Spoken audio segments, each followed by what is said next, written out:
بسم اللہ الرحمن الرحیم۔ تیسرے سمیسٹر کے عزیز طلباء اور طالبات، السلام علیکم۔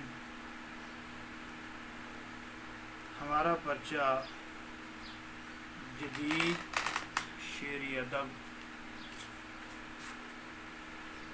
جو اپنے آخری مراحل کی طرف ہے،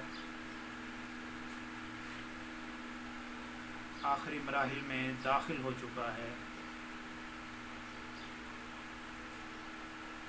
اب اس میں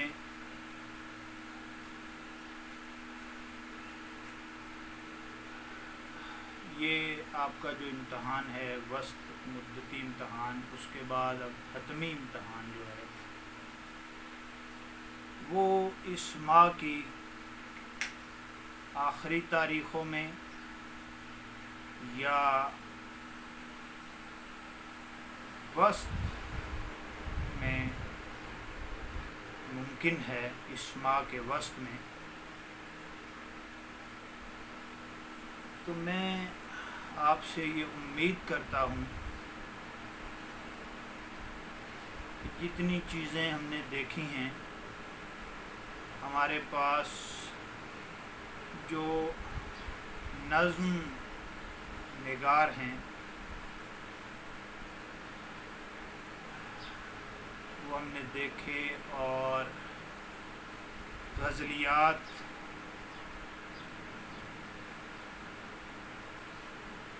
پر بھی بات کی ہے ہم نے، ڈاکٹر فرتاج سید صاحب نے۔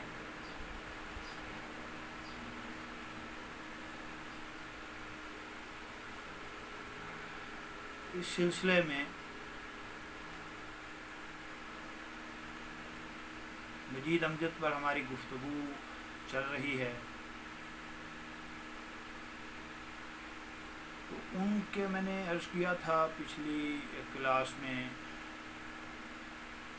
کہ ہم جو متن ہے سلیبس میں دیا ہوا وہ انشاءاللہ دیکھیں گے۔ مجید امجد کی 4 نظمیں ہیں ہمارے سلیبس میں، جن میں پہلی پنواڑی، دوسری نیاد نو، تیسری ہڑپے کا ایک کتبہ، اور چوتھی امروز۔ مجید امجد کے بنیادی تصورات پر ہماری گفتگو چلتی رہی، ان کے حالات زندگی کو دیکھنے کی کوشش کی، اور پھر ان کی شاعری کے جو بنیادی تصورات ہیں خصوصاً نظم کے حوالے سے، وہ ہم نے جاننے کی کوشش کی۔ اس سلسلے میں مجید امجد کا میں نے بہت شروع میں یہ ذکر کیا تھا کہ وہ ایک ماہر فلکیات کے طور پہ بھی جانے جاتے ہیں،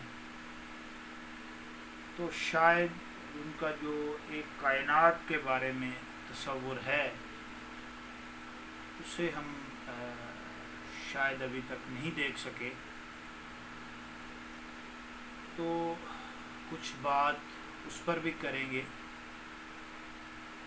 لیکن اس سے پہلے مجید امجد کی چند نظمیں جو ہیں وہ ہم دیکھنے کی کوشش کرتے ہیں۔ سلیبس میں نظم جو پنواڑی ہے اس پر بات کرتے ہیں۔ میں آپ کے سامنے اسے پڑھنے کی کوشش کرتا ہوں، اور آپ بھی اپنے طور پر کم از کم مجید امجد کی یہ 4 نظمیں ضرور دیکھیے، اور امتحانی نقطہ نظر کے حوالے سے اگر دیکھا جائے تو بھی ان پر بات کی جا سکتی ہے، امتحان میں ان پر سوال پوچھا جا سکتا ہے، اس لیے یہ نظمیں انتہائی اہم ہیں۔ تو پہلی نظم جو ہے پنواڑی، جب ہم نے ان کی نظم کی خصوصیات پہ بات کی اور مزید چند باتیں ہم دیکھیں گے، مجید امجد کا جو ایک اسٹرانومی کا فلسفہ ہے یا نظریہ ہے کائنات اور فلکیات کے بارے میں، اور پھر زندگی کے بارے میں جتنی باتیں مجید امجد نے کی ہیں ہم نے وہ دیکھنے کی کوشش کی ہے۔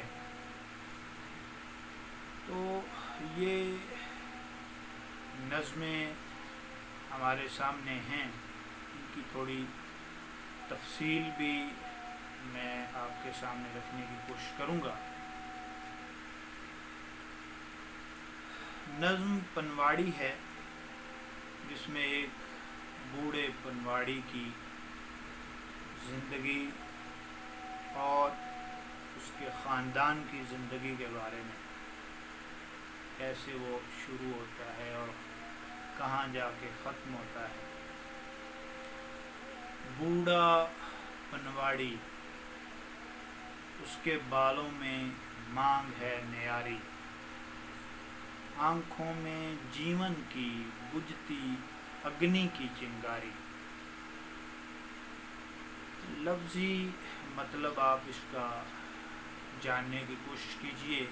اگنی کہتے ہیں چنگاری کو، بجھتی جو چنگاری ہے اس کے ایک سرے کو جو آگ لگائی جاتی ہے۔ نام کی ایک ہڈی کے اندر بوسیدہ الماری،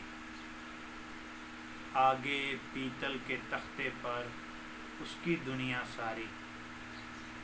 پان، کتھا، سگریٹ، تمباکو، چونا، لونگ، سپاری، یہ چیزیں آپ جانتے ہیں کہ پان کے لوازمات ہیں۔ کتھا جو ہے وہ چھال کو ابال کر پھر اس کو پیس کر بنایا جاتا ہے، سگریٹ، تمباکو، چونا وغیرہ۔ اب کیا ہے کہ عمر اس بوڑھے کی، پنواڑی کی پان لگاتے گزری، چونا گھولتے، چھالیا کاٹتے، کتھ پگھلاتے گزری، سگریٹ کی خالی ڈبیوں کے محل سجاتے گزری۔ کتنے شرابی مشتریوں سے نین ملاتے گزری، چند کسیلے پتوں کی گتھی سلجھاتے گزری۔ کون اس گتھی کو سلجھائے، دنیا ایک پہیلی، 2 دن ایک پھٹی چادر میں دکھ کی آندھی جھیلی۔ 2 کڑوی سانسیں لیں، 2 چلموں کی راکھ انڈیلی، اور پھر اس کے بعد نہ پوچھو کھیل جو ہونی کھیلی۔ پنواڑی کی ارتھی اٹھی بابا لگے، ارتھی کہتے ہیں کہ 2 بانس نما ہوتی ہیں، جنازہ جس میں لے جایا جاتا ہے، تو وہ کندھوں پہ اٹھا لیا لوگوں نے، تو اس کو لے کے چل پڑتے ہیں۔ صبح بھجن کی تان، منوہر جھنن جھنن لہرائے، بھجن بھی ایک گیت ہے، آپ کو جانتے ہیں۔ ایک چتا کی راکھ ہوا کے جھونکوں میں کھو جائے، شام کو اس کا کم سن بالا بیٹھا پان لگائے، جھن جھن ٹھن ٹھن چونے والی کٹوری بجتی جائے، ایک پتنگا دیپک پر جل جائے دوسرا آئے۔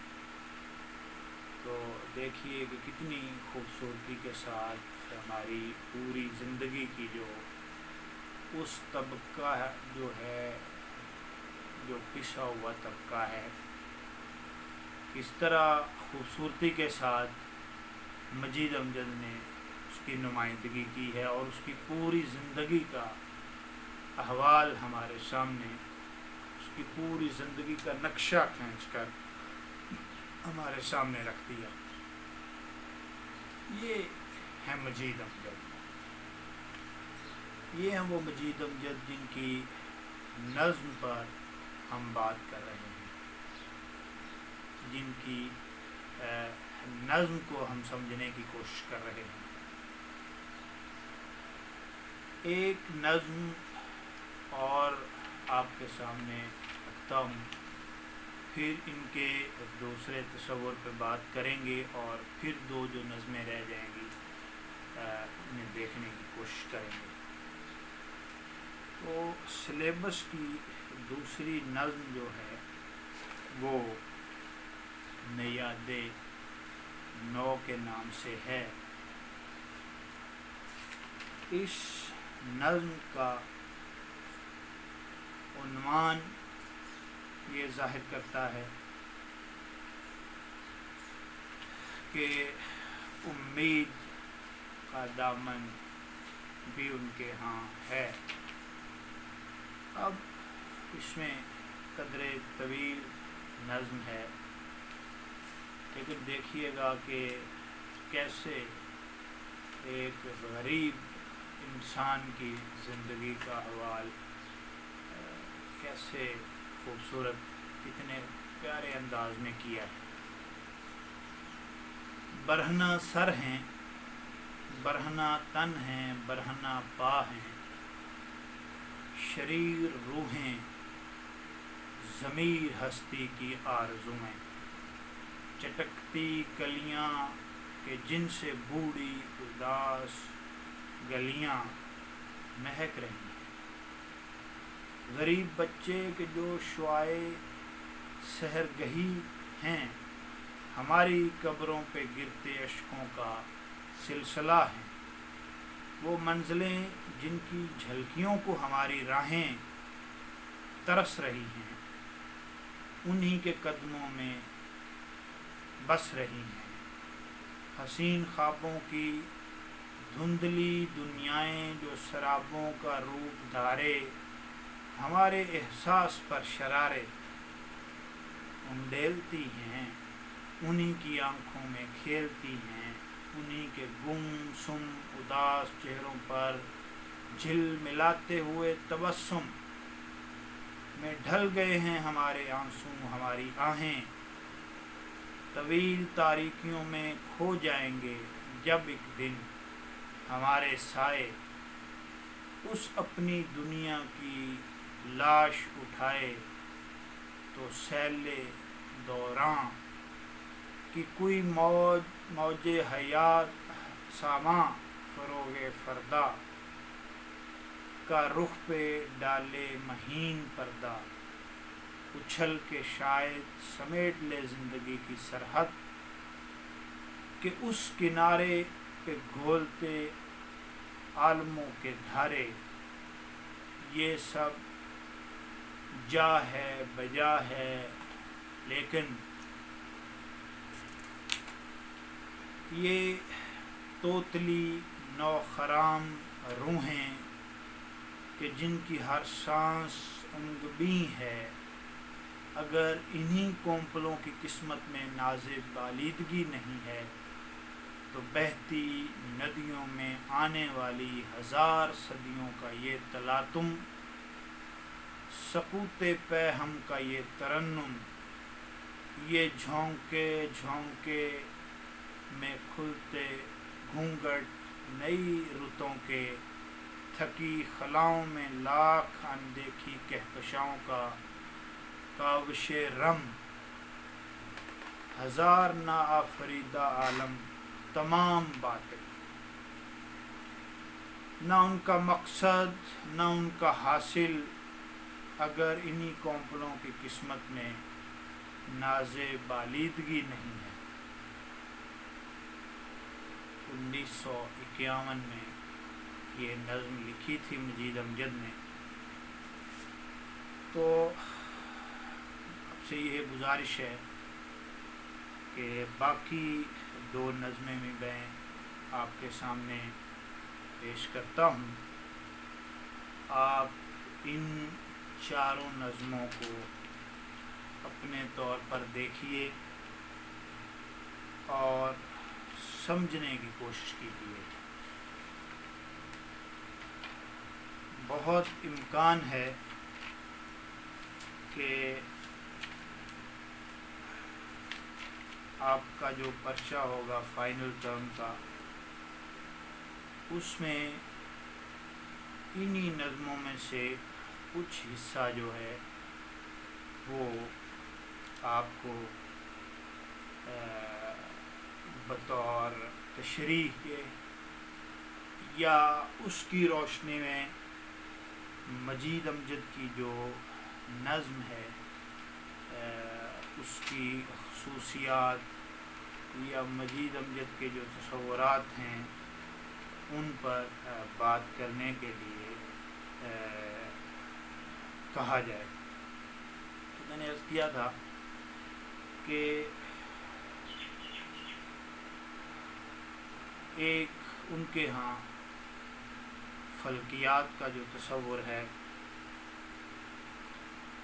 اسے بڑی اہمیت ہے کہ دیکھیے کہ انسان جو ہے وہ تمام عمر اس دھرتی کو ناپتا تولتا رہتا ہے. اس کی نظریں تاریک راتوں میں ٹمٹمانے والی ننھی روشنیوں کو بھی ہمیشہ دیکھتی رہتی ہیں، مگر بہت کم لوگ چشمے ظاہر کے نظارے سے آگے کچھ اور جاننے کی خواہش رکھتے ہیں. ہمارے ہاں زمین کا ایک دھندلا سا سائنسی تصور تو کسی حد تک موجود ہے.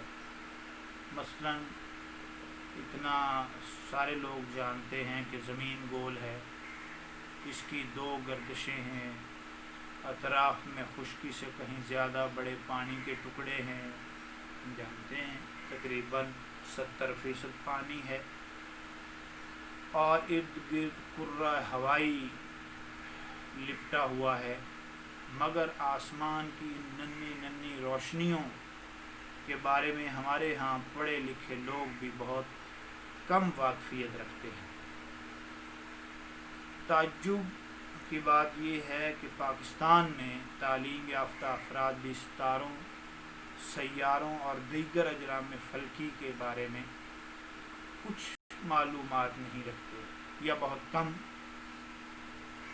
اور سائنسی ترقی کے اس دور میں بھی ان کا علم کائنات کے بارے میں جو ان کا علم ہے وہ قدیم یونانیوں سے زیادہ نہیں ہے. یہاں تک کہ اکثر لوگ ایسٹرولوجی یعنی علم نجوم اور اسٹرانومی یعنی علم حیات کے فرق سے بھی آگاہ نہیں. ہمارے ہاں نجومیوں کا اثر اس قدر گہرا ہے کہ لوگ ستاروں کو تقدیر سے آگے یا ستاروں کے ساتھ تقدیر کو وابستہ کرنے کے سوا کچھ نہیں جانتے. یہی ان کی دنیا ہے. وہ کائنات کے تصور سے کیا آگاہ ہوں گے؟ کائنات کے بارے میں ان کا کیا تصور ہوگا جو صرف جن کی زندگی یہاں تک محدود ہے؟ علم حیات کی روح سے زمین ایک سیارہ ہے، یہ آپ سب جانتے ہیں. ایسے ہی یا اس سے ملتے جلتے دیگر سیارے جن کے نام آپ جانتے ہیں، یہ سیارے سورج سے روشنی حاصل کرتے ہیں اور داخلی توانائی جو ان کا اپنا ایک نور ہے، روشنی ہے، اس سے محروم ہیں. یہ اپنے گرد اور سورج کے گرد چکر لگاتے ہیں اور ان میں سے بیشتر ایک یا ایک سے زیادہ چاند ہیں. ان میں سے سب سے زیادہ جو مشتری ایک سیارہ ہے وہ زیادہ تعداد میں ہیں کہ جو تعداد میں جن کی تعداد 13 بتائی جاتی ہے. ہر سیارے کے چاند اس سیارے کے گرد چکر لگاتے ہیں. علاوہ عظیم مریخ اور مشتری کے درمیان 100 سیارچے بھی موجود ہیں، چھوٹے سیارے۔ یہ کتاب سے کتابچے اور اس طرح سے یہ بنایا گیا ہے کہ سیارہ سے سیارچے، ان کے ساتھ متعدد مدار ستارے ہیں۔ یہ سیارے، ان کے چاند، سیارچے اور جو دمدار ستارے سورج کے پھیلی ہیں، اس لیے اس سارے نظام کو نظام شمسی کہا جاتا ہے۔ ہمارا سورج آسمان پر رات کو نظر آنے والی ان گنت ستاروں کی طرح ایک ستارہ، بلکہ نسبتاً چھوٹا ستارہ ہے۔ سورج جیسے اور اس سے بڑے اربوں ستارے مل کر ہماری کہکشاں بناتے ہیں۔ کہکشاں بھی اپنے مرکز کے گرد گھومتی ہے۔ کائنات میں ایسی بے شمار کہکشائیں موجود ہیں، اور جوں جوں انسان آلات سازی میں ترقی کرتا جاتا ہے، نئی نئی کہکشائیں دریافت ہوتی چلی جاتی ہیں، اور یہ سلسلہ ختم ہونے والا معلوم نہیں ہوتا۔ ستاروں کے باہمی فاصلے اتنے زیادہ ہیں کہ انسانی ذہن ان کا تصور کرنے سے عاجز آ جاتا ہے۔ اردو شاعری میں کائنات کا یہی تصور ہے جو آج سے ہزارہا برس پہلے کے انسانوں کا تھا۔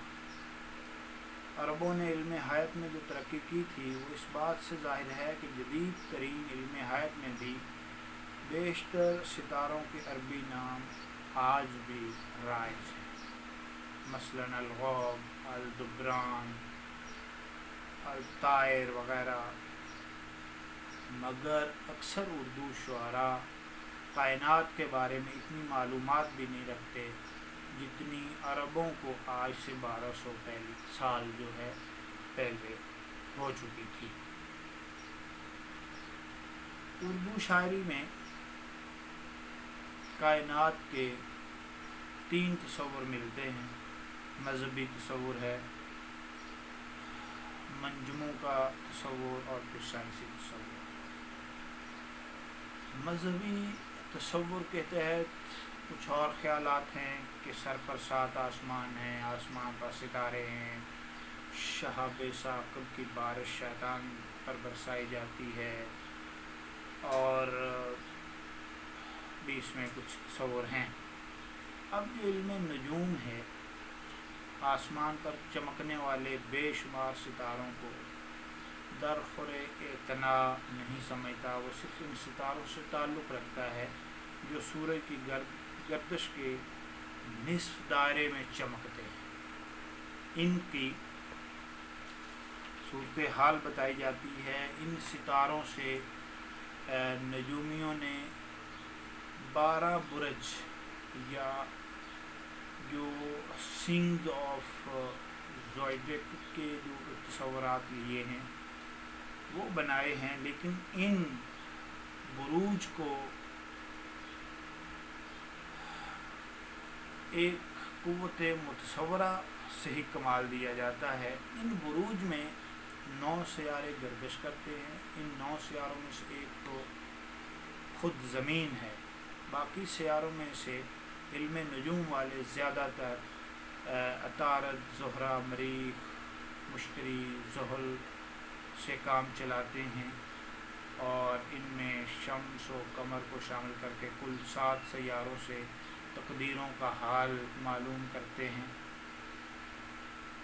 حالانکہ شمس اور قمر مروجہ معنوں میں سیارے نہیں ہیں، بعد میں دریافت ہونے والے سیارے اکثر نجومیوں کے ذائچوں میں شامل نہیں۔ اردو کے کسی قدیم شاعر کا مطالعہ کیجیے تو کائنات کے یہی 3 تصورات اس کے کلام میں ابھرتے دکھائی دیں گے۔ اب یہاں اگر ہم انہی باتوں کا ذکر کرتے جائیں گے تو بات بڑھتی جائے گی۔ اگر ہم قدیم میں دیکھیں کہ کن لوگوں نے اس کا اظہار کیا ہے یا کن کی شاعری میں نمونے ملتے ہیں، تو نظیر اکبر آبادی اور غالب، ان دو کے کم از کم یہاں نمونے میں ایک آدھ پیش کرتا ہوں۔ تو ایک اسرار قدرت کے نام سے نظم ہے نذیر اکبر آبادی کی کہ ہوا کے اوپر یہ آسماں کا بے چوبہ خیمہ جو تن رہا ہے، نہ اس کی میخیں نہ ہے تنابیں نہ اس کی چوبیں، ادھر کھڑا ہے، ادھر ہے چاند اور ادھر ہے سورج، ادھر ستارہ ادھر ہوا ہے، کسی کو مطلق خبر نہیں ہے کہ کب بنا اور کاہے کاہے، پڑے بھٹکتے لاکھوں پنڈت ہزاروں ملا کروڑوں سیانے، جو خوب دیکھا تو یار آخر خدا کی باتیں خدا ہی جانے۔ اس طرح انہی کی ایک نظم ہے نذیر اکبر آبادی کی کہ یہ چرخ دکھاتا ہے پڑا گنبد ازرق، یہ چاند یہ سورج یہ ستارے ہیں معلق، لوح و قلم و عرش بریں ثابت و مطلق، سب ٹھاٹھ ایک آن میں ہو جاوے گا ہو حق۔ دیکھیے غالب ایک جگہ لکھتے ہیں کہ رات دن گردش میں ہیں سات آسماں، ہو رہے گا کچھ نہ کچھ گھبرائیں کیا، میں عشرت کی خواہش ساقی گردوں سے کیا کیجیے، لیے بیٹھا ہے ایک دو چار جام، واژگوں وہ بھی قاطع آمار ہیں اکثر نجوم، وہ بلائے آسمانی اور ہیں۔ اچھا وہ بلائے آسمانی اور ہیں، اب وہ بلائے آسمانی کیا ہے یہ معمہ ہے، اس پر بہت سارے لوگوں نے بات کی ہے کہ وہ کیا چیز ہے۔ ایک جگہ پھر غالب نے لکھا ہے کہ اڑ کے جاتا کہاں کے تاروں کا، آسماں نے بچھا رکھا تھا دام، آسماں کو کہا گیا کہ کہیں گنبد جو اس کا گنبد تیز گر نیلی فام، وہ کہ جس کی صورت تقویم میں مقصد نہ چرخ و حفظ اختر کھلا، اس کی امت میں ہوں میں میرے رہیں کیوں کام بند، واسطے جس شاہ کے غالب گنبد بے در کھلا۔ ان دونوں شعراء کے کلام سے کی بات سے یہ معلوم ہوتا ہے کہ وہ مذہبی تصور اور تصور نجوم کے درمیان یہ طے نہیں کر پائے کہ کائنات کس قسم کی ہے۔ چاند سورج اور سیاروں کا معلق ماننا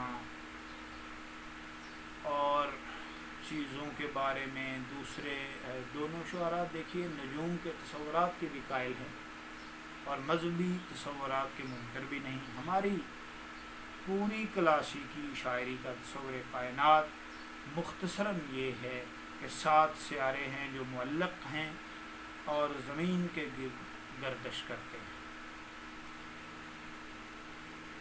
کائنات کے بارے میں ظفر علی خان نے کلاسیکی تصور سے ہٹ کر جدید سائنسی تصور اپنانے کی کوشش کی۔ ان کا ایک شعر دیکھیے کہ نظام اپنا لیے پھرتا ہے کیا خورشید نور افشاں، ہزاروں ایسی دنیاؤں کو شامل ہے نظام اس کا۔ اگر اس شعر سے ہمارا نظام شمسی اور اس کے مقابلے میں دوسرے نظام ہے شمسی مراد ہیں تو اس شعر کی اصلیت سے بہت کم قرار دینا ہوگا۔ اب یہ اس کی اصلیت سے بہت کم تعلق ہے اس کا۔ اقبال کو علم حیض سے بہت دلچسپی معلوم ہوتی ہے۔ انہوں نے جوانی کی ایک نظم جو ہے علم حیض کے یورپی انقلابوں یعنی کوپرنیکس اور گلیلیو کا ذکر کیا ہے۔ وہ کانٹ سے بھی متاثر رہے ہیں جس کا تصور کائنات آج کے جدید ترین سائنسی تصورات سے بہت قریب ہے۔ وہ جدید سائنس کے نظریے کے مطابق کائنات کو مسلسل ارتقاء پذیر سمجھتے ہیں۔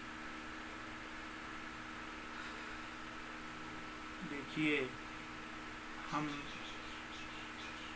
ان سب کی بات کر رہے ہیں، ان سب کے مطالعے کے بعد جب ہم مجید امجد کا مطالعہ کرتے ہیں تو ان کے ہاں کائنات کا ایک جدید سائنسی تصور ملتا ہے، لیکن وہ یہاں تک فوراً نہیں پہنچتے، بلکہ یہاں تک پہنچنے میں انہیں کئی سال لگے۔ مجید امجد نے اسکول میں تعلیم حاصل کرنے کے ساتھ ساتھ مکتب میں اپنے نانا سے قدیم علوم و فنون کی تعلیم بھی حاصل کی تھی۔ اس بات کی شہادتیں موجود ہیں کہ علم نجوم سے ان کا واسطہ یہاں پڑا، مگر اس کے بعد انٹرمیڈیٹ میں وہ سائنس فسانے سے متعارف ہوئے۔ ان کی ایک نظم موجود ہے جو سائنس فسانوں کے گہرے اثرات کی حامل ہے، خصوصاً ایچ جی ویلز کے سائنس فسانوں کا اس پر واضح اثر دکھائی دیتا ہے۔ نظم کا عنوان جو ہے 2942 کا جنگی پوسٹر، اس سے یہ بات واضح ہے کہ یہ نظم جو ہے 1942 میں لکھی گئی اور سائنس فسانے کی روایت کے انداز میں سال حاضر سے 1000 سال بعد کے آئینے میں واقعات کو دیکھنے کی کوشش کی گئی۔ اس نظم کے چند اشعار پیش کروں گا۔ ایک محافظ ستارے نے کل شام قرۂ ارض کو خبر دی ہے، ملک مریخ کے لٹیروں نے وادی محتبہ کر دی ہے، جادہ کہکشاں کے دونوں طرف گھاٹی کھائی لہو سے بھر دی ہے، کھائی لہو سے بھر دی ہے۔ آندھیوں نے انہیں خرام دیا، بجلیوں نے انہیں نظر دی ہے، ڈوبتا سورج ان کا مغفر ہے، شفق سرخ ان کی وردی ہے، آج انہوں نے نظام عالم کو دعوت آتش و شرر دی ہے، آن پہنچی ہے امتحان کی گھڑی، خاکیو وقت پائے مردی ہے۔ 1942 میں خلائی تحقیقات ابھی ابتدائی مراحل میں تھیں۔ یہ بات یاد رکھنے کی ہے کہ پہلا مصنوعی روسی سیارہ زمین کے ارد گرد خلا میں 1958 میں 1958 میں چھوڑا گیا تھا۔ اس سال بھی سپوتنگ میں جو خلا میں پہنچنے سے پہلے کسی کو علم نہیں تھا کہ اس قسم کا کوئی کارنامہ روسی سائنسدان انجام دیں گے۔ اس لیے اس واقعے سے 16 برس قبل خلائی جو خلائی جنگیں ہوتی تھیں کے بارے میں نظم لکھنا اس بات کا ثبوت ہے کہ اس کا خالق خاص سائنس فسانے کے ذریعے ہی صحیح برصورت جو خلائی سائنسی ترقیات ہیں ان سے آگاہ ہے، ان سے واقفیت رکھتا ہے، وہ 1000 برس اس قسم کے واقعات کی توقع کرتا ہے کہ مریخ اور زمین کے باسیوں میں جنگ ہوگی۔ اس زمانے میں ماہرین حیات کا ایک گروہ اس بات پر یقین رکھتا تھا کہ مریخ میں زندگی کے امکانات موجود ہیں۔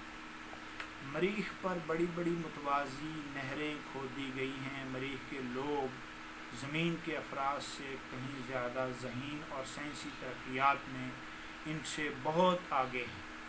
اسی لیے مجید امجد نے جو ہے انہوں نے خلا میں ان کی تیز رفتاری کا ذکر کیا۔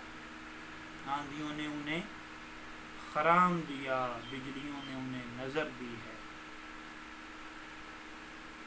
دیکھیے، اس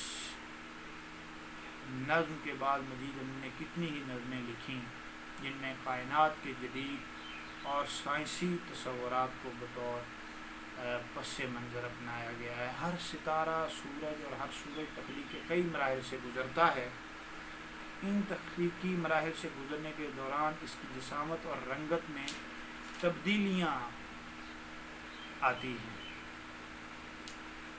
ہمارا سورج اپنی زندگی کے درمیانی مرحلے میں ہے، لیکن ان بسیط خلاؤں میں لاتعداد سورج تخلیق کے مختلف مراحل میں ہیں۔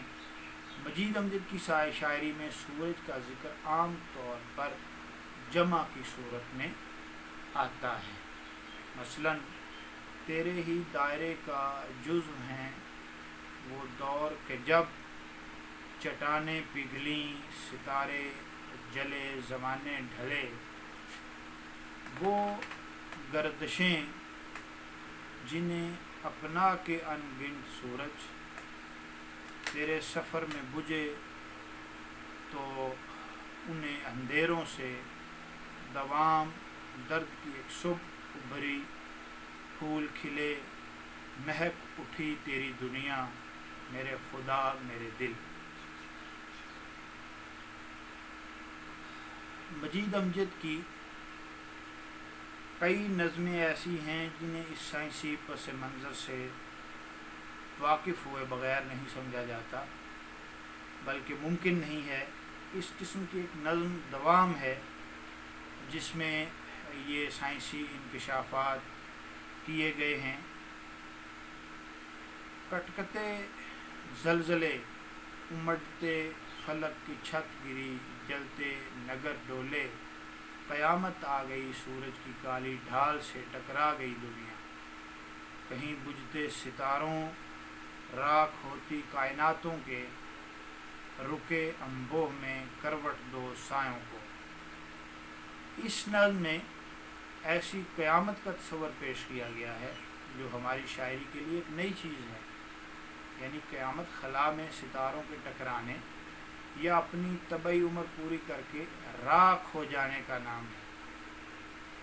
جدید علم حیات کی روح سے ستاروں کی پیدائش اور موت مسلسل جاری رہتی ہے، اور ستاروں کا ٹکرا جانا اور اس نوعیت کے دوسرے خلائی حادثات بھی خارج از مکان نہیں ہیں۔ مجید امجد کی ایک نظم نہ کوئی سلطنت غم ہے نہ کلیم طرب ہمیں جدید علم حیات کے بارے میں بہت ساری معلومات دیتی ہے۔ اس میں کہکشاؤں کو ستاروں کا ایک مجموعہ قرار دیا گیا ہے۔ اس کے ایک حصے میں نغمہ کواکب کے عنوان سے بات کی گئی ہے۔ مجید امجد نے جدید علم حیات کا مطالعہ کیا تھا اور وہ اس کی بہت سی جزیات سے واقفیت رکھتے تھے۔ انہوں نے ستاروں کو افلاک قرار دیا ہے، لیکن علامتی معنوں میں۔ ان کی شاعری میں فلک سات نہیں بے شمار ہیں۔ دیکھیے، مجید امجد کے نزدیک کائنات جو ہے وہ مکفل اور محدود نہیں اور قطعی غیر فانی ہے، جس کے کچھ ذرے فنا ہوتے رہتے ہیں اور کچھ ابھرتے رہتے ہیں، مگر روشنیوں کی ہمیشگیوں میں کوئی شک نہیں ہے۔ اس طرح کی کئی مثالیں ان کی نظموں سے دی جا سکتی ہیں۔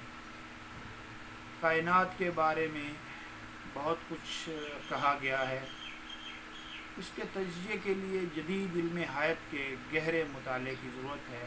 مجید امجد نے کائنات کے بارے میں ایک کتاب نثر میں لکھنی شروع کی تھی، اگرچہ وہ نامکمل رہ گئی تھی، لیکن وہ اپنی کسی چیز کو ضائع نہیں کرتے تھے۔ اس لیے امید ہے کہ یہ اس مسودہ جو ہے وہ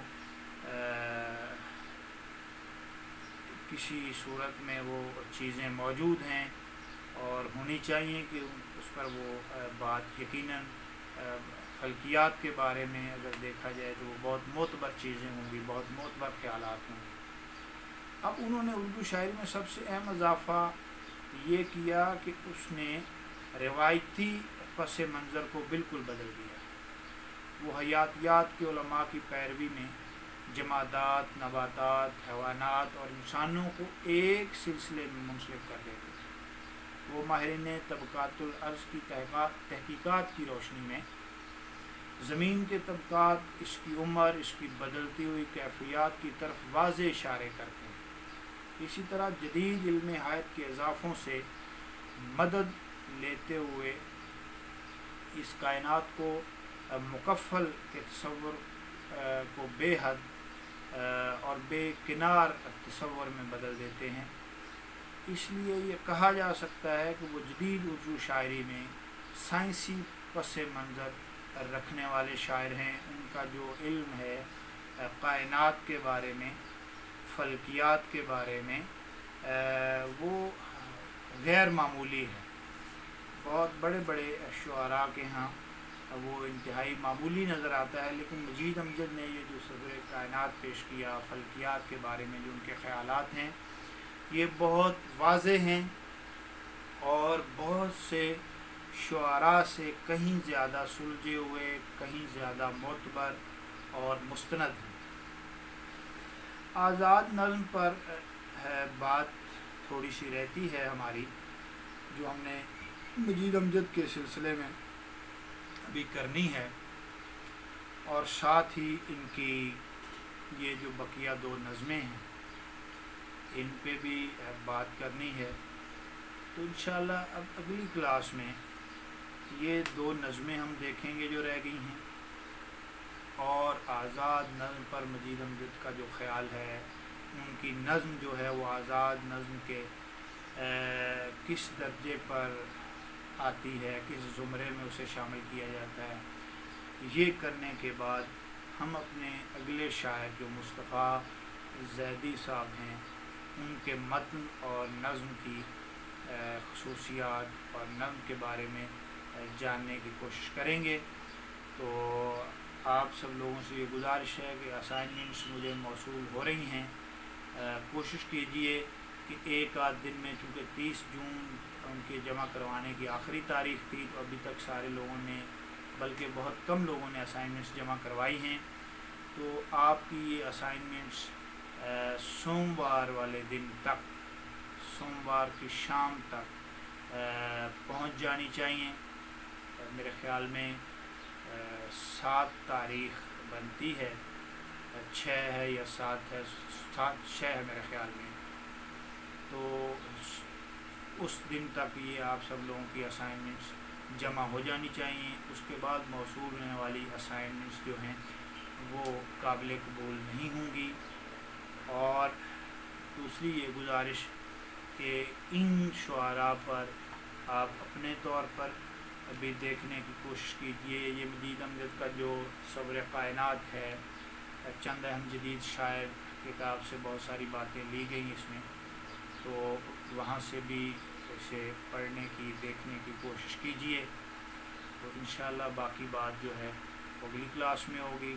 تب تک کے لیے خدا حافظ۔